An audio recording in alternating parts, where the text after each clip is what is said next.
البدع والأهواء، أهل البدع العقائدية وأهل البدع السياسية. نقول بيننا وبينكم السلف، بيننا وبينكم الكتب، كان فيقول البدع بيننا وبينكم. Bismillahirrahmanirrahim. Alhamdulillah wassalatu wassalam ala Rasulillah wa ala alihi wa sahbihi wa ba'd. Kita meneruskan bacaan kitab Bulughul Maram yang ditulis oleh Al-Hafidz Ibnu Hajar Al-Asqalani rahimahullah taala. Masih kita di kitab Siyam, ya, kitab yang kelima tentang puasa. Masih di bab yang pertama setelah pembukaan yang panjang lebar tentang puasa Ramadan, yaitu tentang bab yang pertama di sini boleh sebutkan tentang puasa sunnah. Bab shaum tatawwu wa manuhiya an shaumi, bab puasa sunnah dan apa yang dilarang dari berpuasa padanya. Sebutkan puasa sunnah yang sudah lewat, yaitu puasa hari Arafah tanggal 10 Dzulhijjah, tanggal 9 Dzulhijjah, kemudian puasa Muharram tanggal 10 Muharram, kemudian puasa Senin Kamis, demikian juga puasa Bid tanggal 13, 14, 15 ataupun 3 hari dalam 1 bulan. Kemudian juga puasa Daud, ya, 1 hari puasa, 1 hari tidak. Ya, itu diantara puasa-puasa yang disunahkan. 6 hari di bulan Syawal. Ya, itu. Kemudian yang baru kita sebutkan puasa yang dilarang, puasa tanggal 1 Syawal, Idul Fitri, demikian juga 10 Dzulhijjah, Idul Adha. Kemudian juga hari Tasyrik 11, 12, 13 Dzulhijjah. Ya, demikian. Demikian juga puasa khusus hari Jumat. Ya, sudah lewat pembahasan ini, termasuk puasa yang dilarang. Berikutnya akan dibahas tentang hadis yang membicarakan puasa setelah tanggal 15 Sya'ban. Nah, ini apakah termasuk yang dilarang? Kesimpulannya boleh, ya, boleh puasa setelah tanggal 15 Sya'ban. Dan hadis yang berkaitan masalah ini adalah dhaif. Poin semua di sini hadis nomor 12.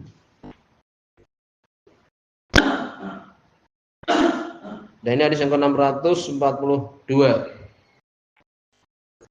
Wa anhu, ini masih dari sahabat Abu Hurairah radhiyallahu anhu. Aidan juga, ana Rasulullah, sesungguhnya Rasulullah sallallahu alaihi wasallam qala, beliau mengatakan. Hadis ini ya dhaif. Bahkan Ibnu Hajar mengatakan wastangkaru Ahmad, Imam Ahmad mengingkarinya. Mengatakan mungkar. Soalnya Imam Sanani di 10 salam di sini beliau mengatakan wa inna ma istangkaru Ahmad, Imam Ahmad mengatakan itu mungkar li'annahu min riwayati Ala bin Abdurrahman. Karena ada riwayat dari rawi namanya Al-Ala bin Abdurrahman ini. Walaupun dia dari rijal Muslim, termasuk dari rawinya Imam Muslim, ya. Tapi Ibnu Hajar mengatakan di Taqrib saduq wa rubama wahim. Ya, dia biasa-biasa saja. Kadang-kadang dia rancu, waham. Ya, demikian. Jadi demikian disebutkan. Dan Ala bin Abdurrahman ini memang dibicarakan oleh para ulama, ya, dia ini. Dan yang benar ini adalah hafalannya dibicarakan. Angkarul hufat, para ulama penghafal hadis mengingkarinya, seperti Imam Ahmad yang disebutkan, demikian Yahya bin Ma'in, demikian juga Abdurrahman bin Mahdi, demikian juga Abu Zur'ah, demikian juga Al-Khalili. Ya, jelas seperti ini ya. Sehingga di sini adalah dhaif.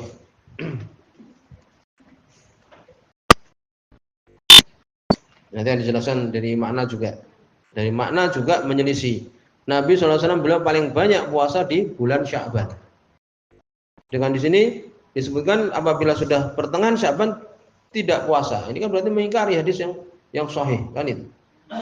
Jadi secara rawi tadi dibicarakan juga secara makna menyelisih hadis yang lain yang lebih sahih, sehingga dikatakan mungkar hadis ini, dhaif.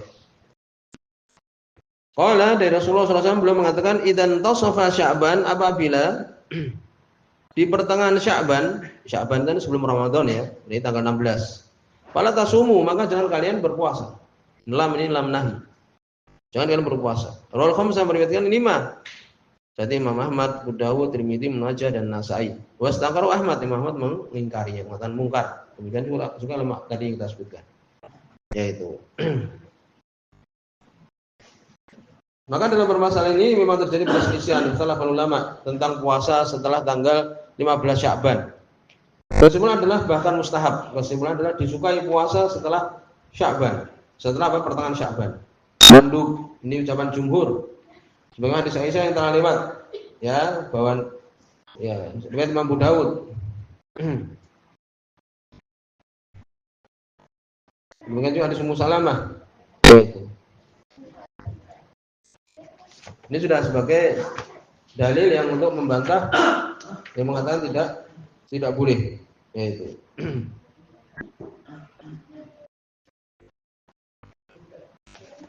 Jadi sebutkan di hadis Aisyah, beliau mengatakan, "Ma ra'aitu Rasulullah, aku tidak pernah melihat Rasulullah SAW aktsaru min husyaman, paling banyak berpuasa min Sya'ban, dari Sya'ban." Jelas ini. Ya, demikian. Demikian juga dari hadis Ummu Salamah dari Imam Abu Daud, beliau mengatakan radhiyallahu anhu kana alaihim sunni Nabi sallallahu alaihi wasallam tidaklah berpuasa minas sanah, dari 1 tahun itu syahrun taman, 1 bulan penuh, ila Sya'ban, kecuali Sya'ban yang silu bi Ramadan, Nabi sambung dengan Ramadan. Ya, ini hampir-hampir beliau puasa 1 bulan penuh. Banyak berpuasa Nabi di bulan Sya'ban telah lewat. Ya, ini puasa. Jadi di sini secara rawi tadi jelas dhaif, ya, diingkari walaupun termasuk rawinya Imam Muslim, Ala bin Abdurrahman tadi, ya. Juga secara makna menyelisih hadis yang lain. Lalu bagaimana puasa setelah tanggal 16? Ya, setelah tanggal 15 Sya'ban disunahkan. Ya, demikian.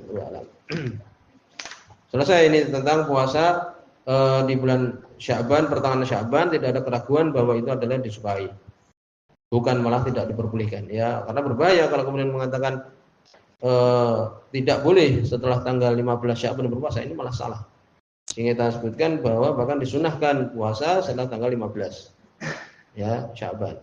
Bahkan juga telah lewat pembahasan, yaitu apa? Nabi melarang puasa untuk mendahului Ramadan, ya, berarti tanggal 29 dan 30 Sya'ban. Ini menunjukkan berarti apa? 28, 27 boleh, kan itu.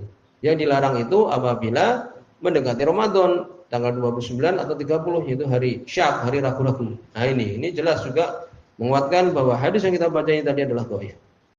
Kemudian berikutnya berpindah tentang permasalahan puasa hari Sabtu. Ya, puasa hari Sabtu boleh enggak puasa hari Sabtu? Di sini ada ulama yang tergelincir seperti Syekh Albani rahimahullah taala, beliau tidak memperbolehkan puasa hari Sabtu. Karena beliau masalah di sini. Memang hadisnya ini memang sahih. Ya, selain mengatakan sahih ya, tapi kita lebih condong itu adalah dhaif. Banyak ulama-ulama besar masalahnya di sini. Apa itu hadis nomor 647? Itu hadis yang ke-13. Qala wa ini Somma binti Busr radhiyallahu anha. Dari sahabiah Somma bintu Busr radhiyallahu anha. Riwayat yang lain mengatakan ya ini Abdullah bin Busr. Ada lagi yang itu terjadi itirab, ya, goncang. Sebutkan di sini hadis ini ya. Syekh Albani mensahihkan. Juga ulama-ulama yang lain mensahihkan. Bahkan Syekh Albani menolak orang yang mengatakan itu mu'al, mengatakan itu berpenyakit karena itirab, karena goncang, dibantah oleh Syekh Albani rahimahullah taala. Tapi kita cukup seperti ucapan Imam Sunani di sini, beliau mengisyaratkan bahwa itu adalah mutorib, goncang. Ya, dengan beliau mengatakan lakin hadza talawun, akan tetapi talawun ini berubah-ubah pendapatnya dia ini fil hadis wahid, satu hadis dengan sanad yang satu, makhrajnya tempat keluar itu adalah sama, yuhinu riwayah, memberikan makna lemahnya riwayat tersebut. Boyum biubikilati dhabt, menunjukkan bahwa lemahnya hafalan. Ya itu. Kecuali kalau rawi ini hufat muksirin, penghafal hadis, para hafid yang banyak meriwayatkan hadis. Nah itu. Nah di sini ada isyarat dari Imam Sunani sendiri bahwa itu adalah mutorib goncang. Nah itu. Karena sebagian mengatakan sisi goncangnya ada yang mengatakan dari Abdullah bin Busr sahabat. Ada yang mengatakan saudaranya, ya, saudara perempuannya. Ya, ada juga yang lainnya, sehingga dikatakan tadi bahwa itu adalah mutarib, goncang. Syekh Albani mensahihkan, sekali lagi ini Syekh Albani mensahihkan. Sebutkan di sini wa ani Somma dari Somma binti Busr radhiyallahu anha, anna Rasulullah sallallahu alaihi wasallam qala, beliau mengatakan, la tasumu yaumas sabt, jangan kalian puasa hari Sabtu. Illa fi mafturida alaikum, kecuali apa yang kalian diwajibkan padanya, kecuali puasa wajib Ramadan misalnya. Fa illam yajid ahadukum, apabila tidak mendapatkan salah seorang kalian illa liha'a inabin, kecuali liha, yani qasr, kulit dari inab, kulit dari anggur, kulitnya saja. Au uda sajarah atau batang pohon. Fal yang duha, maka hendaknya dia mengunyahnya. Jadi untuk memakannya. Untuk apa? Untuk membatalkan. Pokoknya hari Sabtu ini puasa. Maka batalkan. Walaupun harus memakan dari apa? Kulit anggur. Kulit apa? Anggur ataupun tadi batang dari pohon. Itu.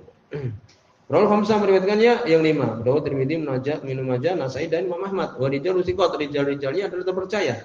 Illa hanya saja anhum mutaribun. Ibnu Hajar yang mengatakan sungguhnya dia itu goncang. Waqat angkara Malik, Imam Malik mengingkarinya. Imam Malik mengingkari subhanallah Imam Sunani ya, wa amma ingkaru Malik, adapun Imam Malik mengingkarinya karena sesungguhnya Imam Abu Daud mengatakan ya, ini Abu Daud menyebutkan an Malik dan Imam Malik, beliau mengatakan an hadza kadhibun, ini adalah dusta. Nah, ini maknanya Imam Malik mau mengingkarinya. Beliau mengatakan di sini dusta. Kemudian ditambahkan waqala Abu Daud beliau mengatakan wa mansuh. Hadis ini mansuh. Ya, ini yang masukkan hadis setelahnya. Bahwa Nabi SAW hadis setelahnya dhaif ya. Bahwa Nabi SAW beliau banyak berpuasa hari Sabtu dan Ahad untuk menyelisih orang-orang Yahudi yang akan dibaca. Ya itu. Jadi akhirnya dibicarakan para ulama tentang masalah ini. Ya, demikian hadis yang setelahnya kita teruskan. Ya, ini masih berkaitan puasa hari Sabtu. Wa Ummu Salamah dari sahabat Ummu Salamah radhiyallahu anha, sahabiah. Dhaif di sini, ya. Disebutkan sebab dhaifnya adalah bahwa Muhammad bin Umar ya, dia tidak dipuji, tidak dicela. Mastur hal berarti majhul. Majhul hal kan itu. Maka di sini dhaif. Ya itu sudah. Jadi sebab dhaifnya adalah itu. Al-Albani mendhaifkan. Kalau si Al-Albani sudah mendhaifkan, dhaif sudah. Karena beliau itu sangat berusaha untuk menghasilkan hadis atau mensahihkan hadis. Maka disebutkan di sini dari Ummu Salamah radhiyallahu anha dhaif ya. Anna Rasulullah sallallahu alaihi wasallam kana aktsara ma yasumu adalah paling banyaknya beliau berpuasa minal ayyam dari hari-hari yaumus sabt wa yaumul ahad. Hari Sabtu dan hari Ahad. Berarti kan menyelisih hadis tadi yang kita baca. Ya kan, yang dhaif juga sama-sama dhaif ya. Itu. Jadi Nabi suka puasa hari Sabtu dan hari Ahad. Sehingga Imam Abu Daud mengatakan mansuh kan, ya, ini dihapuskan dengan hadis ini. Yang larangan tadi hari Sabtu untuk puasa dihapuskan dengan hadis ini karena Nabi paling banyak puasa di Sabtu dan Ahad. Bahkan ayakul adalah beliau mengatakan innahuma, sungguhnya keduanya ya, hari Sabtu dan hari Ahad yauma, dua hari Id lil musyrikin, untuk orang-orang musyrik. Itu siapa? Orang Kristen ya, Nasrani hari Idnya adalah Ahad. Orang Yahudi hari Idnya hari Sabtu kan itu. Wa ana uridu an ukhalifahum, dan aku ingin untuk menyelisih mereka. Nah, itu Ahrajun Nasai, mereka Imam Nasai, wa Sahih Ibnu Uzaimah sahihkannya, wa dalaf ini lafadznya. Tadi kita sebutkan dhaif. Karena rawi tadi kita sebutkan yaitu Muhammad bin Umar. Lalu bagaimana? Taruhlah ya di sini sahih hadis tadi larangan dari Sabtu ya. Karena rijalnya thiqat umpamanya. Para ulama menggiring kepada makna apa? Kepada makna apabila mengagungkan, khusus mengagungkan dari Sabtu, itu dilarang. Ya sudahlah, hadisnya sahih. Tapi hadisnya itu sahih karena apa? Karena apabila puasa Sabtunya itu untuk mengagungkan hari Sabtu, sebagaimana orang-orang Yahudi mengagungkan hari Sabtu. Kemudian hadis yang kuat sekali membantah tentang larangan puasa hari Sabtu jelas, yaitu apa? Hadis Abu Hurairah radhiyallahu anhu. Ya, riwayat Bukhari Muslim ini. Nabi mengatakan, hadis telah lewat ini, la tasumu yaumal jum'ah, jangan kalian puasa hari Jumat, kan itu. Illa ayasum, kecuali untuk dia berpuasa ahadukum, salah seorang kalian yauman qablahu, puasa sebelumnya satu hari. Itu hari apa? Hari Kamis kan? Au yauman ba'dahu, atau satu hari setelahnya, itu apa? Hari Sabtu kan itu. Berarti Nabi mengatakan jangan kalian puasa hari Jumat kecuali kalian puasa sebelumnya yaitu hari Kamis, atau puasa setelahnya yaitu apa? Hari Sabtu. Berarti menunjukkan hari Sabtu boleh. Ini Bukhari Muslim. Ini jelas hadis ini untuk membantah yang mengatakan larangan puasa hari Sabtu. Lalu bagaimana kalau hadis ini sahih? Digiring kepada makna apa? Digiring kepada makna kalau kita bermaksud mengagungkan hari Sabtu. Yaitu walaupun kita juga mendhaifkan ya yang mengatakan bahwa hari Sabtu itu dilarang puasa. Yaitu sampai di sini. Sunnah